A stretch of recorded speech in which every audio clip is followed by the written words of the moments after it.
नमस्कार, मैं हूं प्रसून। ममता बनर्जी ने कोलकाता हाई कोर्ट के उस फैसले को मानने से इनकार कर दिया है जिसमें धर्म के आधार पर आरक्षण को हाई कोर्ट ने रद्द कर दिया था। 22 जनवरी को कोलकाता हाई कोर्ट ने अपने ऐतिहासिक फैसले में 2010 के बाद 77 वर्गों में जारी किए गए सभी ओबीसी प्रमाण पत्रों को रद्द कर दिया। जिस तरह नौकरियां रद्द होने पर सुप्रीम कोर्ट में जाने से पहले ही ममता बनर्जी ने हाई कोर्ट का फैसला मानने से इनकार कर दिया था, उसी तरह इस फैसले को भी मानने से इनकार कर दिया है। ममता बनर्जी ने कहा है कि उन सभी मुस्लिम जातियों को ओबीसी का प्रमाण पत्र दिया जाना जारी रहेगा जिन्हें सरकार ने ओबीसी में शामिल किया है। ममता बनर्जी ने हाई कोर्ट के फैसले को भारतीय जनता पार्टी का फैसला बताया, क्योंकि भारतीय जनता पार्टी चुनाव में मुस्लिम जातियों को ओबीसी में शामिल करके हिंदू ओबीसी के आरक्षण कोटे में सेधमारी का मुद्दा उठाती रही है।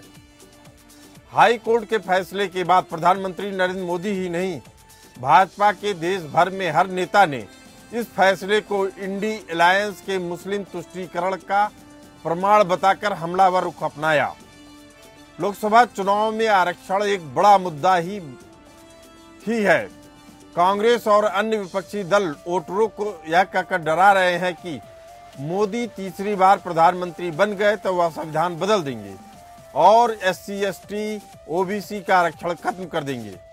इसके जवाब में मोदी ने गारंटी दी है कि वह तो क्या कोई भी आरक्षण खत्म नहीं कर सकता, लेकिन कांग्रेस सत्ता में आई तो वह हिंदुओं के ओबीसी वर्ग को मिलने वाले आरक्षण का सारा कोटा मुसलमानों को दे देगी, जिसके प्रमाण के तौर पे भाजपा ने कर्नाटक का उदाहरण भी दिया, जहां सारी मुस्लिम जातियों को ओबीसी में शामिल कर लिया गया। चुनाव के दौरान ही लालू यादव ने यह कहकर इंडिया अलायंस के इरादों की पुष्टि कर दी थी कि सभी मुसलमानों को आरक्षण मिलना चाहिए। हाल में ही भाजपा ने राहुल गांधी के 2011 के एक भाषण का वीडियो भी जारी किया, जिसमें वह सारे मुसलमानों को आरक्षण देने की बात कह रहे थे। ममता सरकार के मुसलमानों को ओबीसी में शामिल किए जाने के खिलाफ यह फैसला तब आया जब चिड़िया चुग गई खेत, यानी जब देश की 428 सीटों पर चुनाव हो चुका है और सिर्फ 115 सीटें बची हैं, लेकिन भाजपा बची 115 लोकसभा सीटों पर इस फैसले को ज्यादा से ज्यादा भुनाने में जुट गई है। बंगाल में तो सिर्फ 17 सीटें बची हैं, 25 सीटों पर तो चुनाव पहले ही हो चुका है। लेकिन इन सब से ऊपर कोलकाता हाई कोर्ट के फैसले ने भाजपा को एक बड़ा हथियार थमा दिया है। इंडी अलायंस के दल जहां सत्ता में हैं, वहां वे हिंदुओं के ओबीसी वर्ग का आरक्षण मुसलमानों को दे रहे हैं। हाई कोर्ट ने अपने फैसले में कहा कि पश्चिम बंगाल सरकार ने सारे सिस्टम को दरकिनार करके जिन 42 वर्गों को ओबीसी में रखा, उनमें से 41 वर्ग मुस्लिम समुदाय के हैं। यह वास्तविक सामाजिक और आर्थिक आधार देखने के बजाय वोट बैंक को सामने रखकर किया गया फैसला है। अदालत ने पश्चिम बंगाल सरकार के पिछड़ा वर्ग आयोग पर उंगली उठाई, जिसने आरक्षण को लागू करते समय संविधान के अनुच्छेद 16 पैरा 4 में निर्धारित सिद्धांतों का पालन करने के बजाय तृणमूल कांग्रेस के राजनीतिक वादों को पूरा करने के लिए अनुचित जल्दबाजी में काम किया और आरक्षण प्रणाली की अखंडता से समझौता किया। ममता बनर्जी ने 2012 से लेकर 2023 तक तकरीबन 5 लाख प्रमाण पत्र बांटे हैं। अब उनमें से कितने लोग सरकारी नौकरी में है, यह आंकड़ा अभी सामने नहीं आया है, लेकिन हाई कोर्ट ने उन लोगों को छूट दे दी है जो इन प्रमाण पत्रों के आधार पर नौकरी पा चुके हैं। इस फैसले से उठने वाले बुनियादी सवालों में से एक यह भी है कि हिंदू जाति आधारित आरक्षण को मुस्लिम समुदायों तक क्यों बढ़ाया जाना चाहिए, जबकि मुस्लिम इस बात का दावा करते हैं कि उनके यहाँ जाति व्यवस्था है ही नहीं। भारतीय संविधान के मुताबिक आरक्षण सामाजिक और शैक्षणिक रूप से पिछड़े वर्गों के उत्थान के लिए बनाया गया था। संविधान सभा ने धार्मिक आधार पर आरक्षण की मांग को बहस के बाद ठुकरा दिया, लेकिन संविधान लागू होने के 70 साल बाद आरक्षण राजनीतिक तुष्टीकरण का एक हथियार बन गया। टीएमसी सरकार ने 2012 में कानून बनाकर मुस्लिमों को ओबीसी आरक्षण में दावा करने की छूट देकर तुष्टीकरण की राजनीति शुरू कर दी। टीएमसी ने अपना मुस्लिम वोट बैंक पक्का किया, जबकि हिंदुओं के खिलाफ हथियार दिया गया। कायदे से देखा जाए तो कोलकाता हाई कोर्ट का फैसला उन सभी राजनीतिक दलों के लिए चेतावनी है जो संविधान की आरक्षण व्यवस्था को अपने राजनीतिक स्वार्थ के लिए तहस नहस करने में लगे हैं। सुप्रीम कोर्ट पहले भी कई बार विभिन्न सरकारों की ओर से दिए गए मुस्लिम कोटे को रद्द कर चुका है। अब देखना है कि कोलकाता हाई कोर्ट का फैसला जब सुप्रीम कोर्ट में पहुंचता है तो सुप्रीम कोर्ट का क्या रुख रहता है। इसी मुद्दे पर चर्चा करने के लिए हमारे साथ मौजूद है मोहम्मद एहतेसाम हक, नेता टीएमसी, और राकेश सिंह यादव, प्रवक्ता कांग्रेस। आप दोनों मेहमानों का बहुत बहुत स्वागत है। पहला तो सवाल टीएमसी नेता मोहम्मद एहतेसामुल हक साहब से। हक साहब, बताइए कि आखिर क्या कारण है कि आप की नेता कहती हैं कि मैं हाई कोर्ट का आदेश ही नहीं मानूंगी। देखिए, सबसे पहले प्रसून जी, ये जो 2 दिन पहले का जो वर्डिक्ट आया है, ये कहीं न कहीं ये राजनीतिक से प्रेरित है। और ये जो हमारे कलकत्ता, आप यहीं रुक जाइए हक साहब। आप कह रहे हैं कि हाई कोर्ट बीजेपी से मिली हुई है। आप हमारी बात देखिए, कहीं न कहीं मैं एक बात कह रहा हूँ, ये जो वर्डिक्ट आया है, ये वर्डिक्ट को हमारी जो नेत्री यहाँ की ममता बनर्जी है, इन्होंने कहा है कि मैं इसके लिए मैं सुप्रीम कोर्ट जाऊंगा। ये हाई कोर्ट का जो वर्डिक्ट 5 लाख जो लोगों के प्रति आया है, कैंसिल किया गया 2010 से लेकर करके 2024, 22, 23 तक का। तो हमारी सरकार की मुखिया हमारी ममता बनर्जी ने हमारे यहाँ लोगों को कहा है कि मैं, देखिए, हमारे कानून का प्रावधान है कि अगर हाई कोर्ट कोई भी वर्डिक्ट अगर देता है तो मैं, हमारी संवैधानिक सुप्रीम कोर्ट में अपील कर सकते हैं हक साहब, लेकिन हाई कोर्ट के जजमेंट पे आप सीधे सीधे राजनीतिक दलों से मिली भगत का आरोप लगा देंगे, तो ये कहाँ तक उचित है। प्रसून जी, मेरी बात पहले सुनिए। मैं कह रहा हूँ कि हमारे पूरे मौलिक अधिकार है, हमारी सरकार जो है, हम लोग जो है सुप्रीम कोर्ट में जा करके इसको लड़ाई लड़ेंगे। जो फैसला जो हुआ है, कहीं न कहीं ये फैसला सही नहीं हुआ है। इसलिए कि ये आरक्षण समझ लिए ये बहुत पहले लागू हुआ है। जो 5 लाख लोगों का जो पिछड़े वर्ग में हर सिर्फ मुस्लिम ही नहीं है, इसमें एससी है, एसटी है, ओबीसी है, शेड्यूल है, शेड्यूल कास्ट है, शेड्यूल ट्राइब है, सभी वर्ग के लोग इसमें आते हैं। आप ये कह रहे हैं कि मुसलमान भी जातियों में बटा हुआ है। मुसलमान, देखिए, मुसलमान कोई भी कम्युनिटी का आइएगा तो कास्टिज्म तो हर जगह है। मुसलमान के जात के आधार पर जिसका टाइटल कुछ होता है, मुसलमान में भी है, वो हिंदू में भी है। चलिए हक साहब, आप एक बड़ी बात कह रहे हैं कि मुसलमान जातियों में बटा है। अब इसके बाद दूसरा सवाल होता है, शेख सैयद खान को आप अगड़ा मानते हैं या पिछड़ा मानते हैं, पसमानदा मुसलमान मानते हैं? ये पसमानदा ही मुसलमान जो ओबीसी में आता है, ये तो पसमानदा में आता है। जिनकी ओबीसी के हिसाब से अंतर्गत में जो पसमानदा तबके के लोग हैं, उसी को तो ओबीसी सर्टिफिकेट दिया गया है। ये सरकार की तरफ से पहले ही कानून बना है। और उसके में जो अभी जो 5 लाख लोगों को जो ये किया गया है, कहीं न कहीं ये समझ लिए कि ये सही फैसला नहीं है। इसके लिए हमारी नेत्री ममता बनर्जी जो है, सुप्रीम कोर्ट का दरवाजा हम लोग खटखटाएंगे और उम्मीद करते हैं कि हमारी जो सुप्रीम कोर्ट के वहाँ हमारे फैसला होगा और उस फैसले तक का हम इंतजार करेंगे। और ये हमारे लोगों के जो हमारा फंडामेंटल राइट है, जो मौलिक अधिकार है, जो हमें हमारा प्रावधान, जो हमारा संविधान ने हमारे लोगों के, संविधान ने धार्मिक आधार पर आरक्षण का विरोध है, सीधी सी बात है। इस पे संविधान सभा में लंबी चर्चा हुई थी। हमारे साथ है राकेश सिंह यादव, नेता कांग्रेस। प्रसून जी, राकेश जी, अभी मैं वापस आता हूँ हक साहब आपके पास। राकेश सिंह यादव जी, आप पूरी रिपोर्ट को देखे होंगे। देखिए, कई बार ऐसा होता है कि हाई कोर्ट के फैसले से राजनीतिक दलों को अच्छा नहीं लगता है, कई बार बीजेपी को भी अच्छा नहीं लगता है। लेकिन क्या ऐसे फैसलों पे ये बता देना कि ये बीजेपी के इशारे पे काम कर रहे हैं या कांग्रेस के इशारे पे काम कर रही है न्यायपालिका, कहां तक उचित है? पहली बात तो हाईकोर्ट ने जो निर्णय दिया है वो व्यवस्था को लेकर दिया है कि व्यवस्था का पालन नहीं हुआ। और व्यवस्था किसने बनाई थी? इस आरक्षण की जो व्यवस्था है, मुस्लिम समाज की विभिन्न जातियों को आरक्षण में लिया, वो मोरारजी देसाई जी और वीपी सिंह ने मंडल कमीशन के माध्यम से बनाई थी। 79 में मोरारजी देसाई जी ने प्रस्ताव पास करा था, वहां भी बीजेपी थी।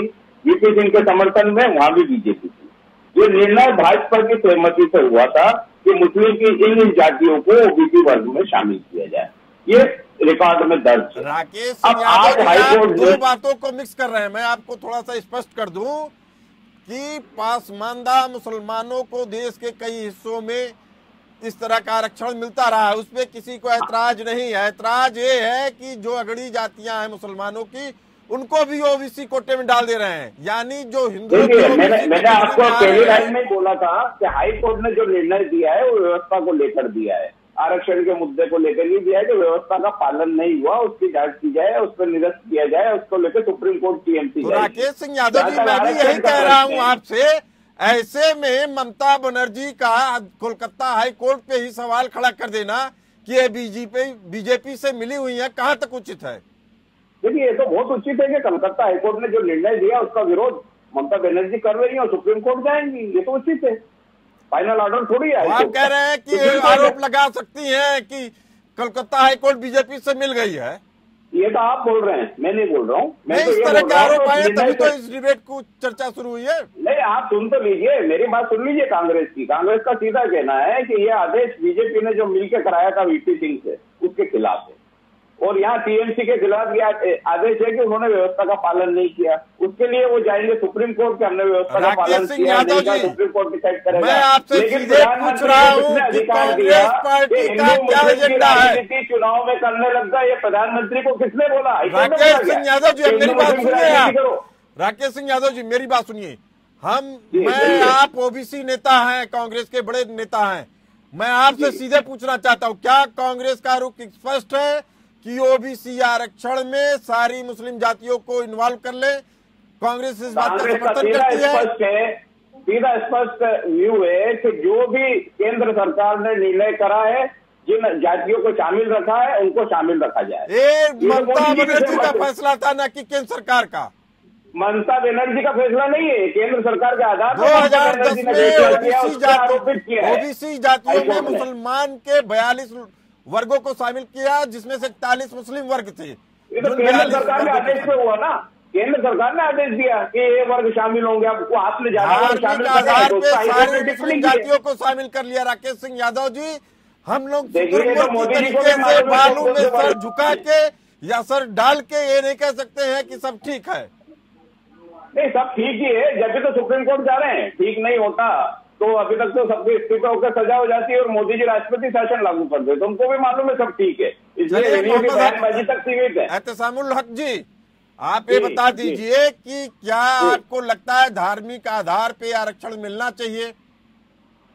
देखिए, सबसे बड़ी बात है परसुन जी, ये जो 2 दिन पहले जो हुआ, ये तो खैर आधार पर हम लोगों को ये पहले से मिला हुआ, जिस टाइम से मंडल कमीशन हुआ है, हर जाति में समझ लिए SC ST OBC और ये जो दिया गया है, तो कहीं न कहीं ये जो कल की जो परसों की जो घटना हुई है, इसकी हम लोग जो है हमारी सरकार के मुखिया जो हम लोग सुप्रीम कोर्ट में जाएंगे और उम्मीद करते हैं हमारे जो अभी के राकेश जी भी बोल रहे हैं, बहुत ही अच्छी बात कह रहे हैं, जो संविधान के अंतर्गत जो हमारा प्रावधान है, जो हमारे सिस्टम के अनुसार जो हमारा, मैं बार बार आपसे कह रहा हूं, संविधान में धार्मिक आधार पे आरक्षण नहीं है।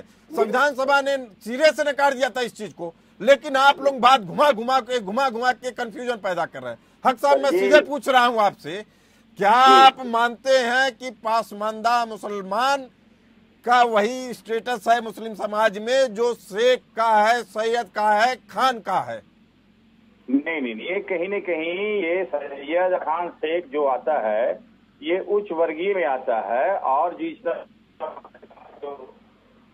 जिनका सर्टिफिकेट ओबीसी में बना हुआ है वो पसमानदा तबकात में आते हैं।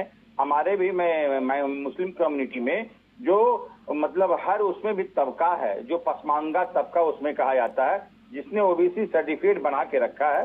तो इसमें सैयद, हाँ मैं आपकी बात समझ गया परसुन जी मैं आपकी बात समझा। जो इसमें जो बनाए हुए हैं ओबीसी, उसी से आप बोल रहे हैं कि सैयद भी आता है और शेख भी आता है, पठान भी आता है, बहुत से लोग शामिल कर लिया है। देखिए सर मेरी बात, एक बात सुनिए, बहुत से लोग क्या है अपनी सुविधा के लिए, जो सरकार सुविधा दे रखी है, सुविधा पाने के लिए ओबीसी सर्टिफिकेट क्या है, पसमानदा में बहुत से लोग, देखिए आपका ये नहीं कहा जा सकता है कि बड़े कास्ट है, अगर पठान है और सैयद है तो उनके पास में परिस्थिति अच्छा है। तो हालात बहुत अहम बात कह रहे हैं हक साहब, इसी बात को उठाना चाहिए। देखिए राकेश सिंह यादव जी, हक साहब ने कहा कि किसी भी जात का हो, गरीब गरीब होता है, उसकी जाति गरीब की होती है, तो हम लोग क्यों नहीं गरीब के आधार पे आरक्षण की बात करते हैं? क्यों जात के गरीब को खोजते हैं? क्यों नहीं देश के सारे गरीबों को आरक्षण देते हैं? राकेश सिंह यादव जी आप बताइए, संविधान क्या कहता है? संविधान क्या कहता है? आप बताइए क्या कहता है? उसमें जाति के आधार पर आरक्षण है, पहली बात। दूसरी बात, आप जो मुस्लिम बार बार चिल्ला के कह रहे हैं, कितने मुस्लिमों को आरक्षण दिया? उसमें 373 जातियां हैं। हिंदुओं की कितनी है? मुस्लिमों की कितनी है? जोड़ लीजिए। राकेश सिंह यादव जी आप कह रहे हैं मुसलमानों की हिंदू ओबीसी हिंदू ले रहे हैं ना, कैटेगरी में अगर मुसलमानों को घुसाया जा रहा है तो कांग्रेस के लिहाज से जायज है। ये जायज नहीं है कि हिंदुओं की 250 जाति में 100 जातियां उसमें। तो चलिए राकेश जी, मैं मान ले रहा हूँ आपकी तरफ से कांग्रेस की यह नीति है कि हिंदू ओबीसी आरक्षण में मुस्लिमों को भी घुसाया जाए, उसमें कांग्रेस को कोई आपत्ति नहीं है। जातिगत आरक्षण लिखा हिंदू मुस्लिम नहीं है संविधान में, ये आप बोल रहे हैं। अरे धार्मिक आधार पर कह रहे कि कर्नाटक में आपने घुसा दिया मुस्लिमों को, सारी सीटों पे अगले मुस्लिम बैठे, उसको आरक्षण दिया आप मानना नहीं चाह रहे हैं।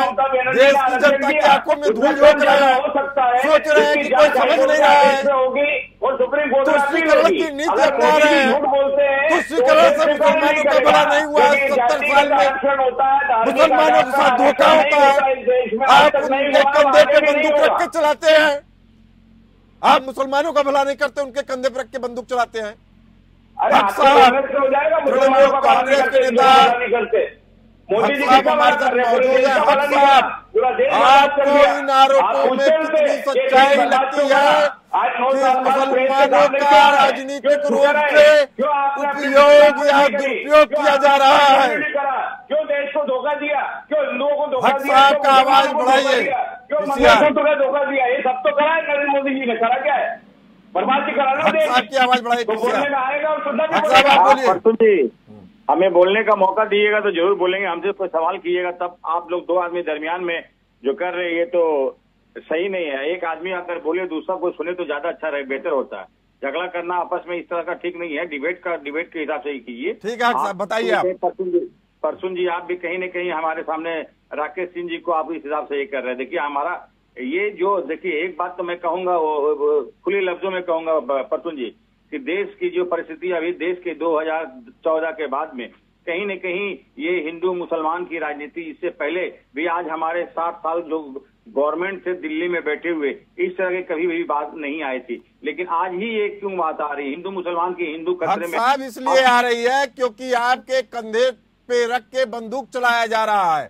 और आप ये समझ लीजिए, इस देश में सिख भी रहते हैं, ईसाई भी रहते हैं, जैन भी रहते हैं, बौद्ध भी रहते हैं, लेकिन इस तरीके से प्रोजेक्ट किया जा रहा है कि केवल मुसलमानों को समस्या है, और इसका खामियाजा आप जानते हैं क्या होने वाला है। हक साहब, ये देश के लिए कितना खतरनाक है।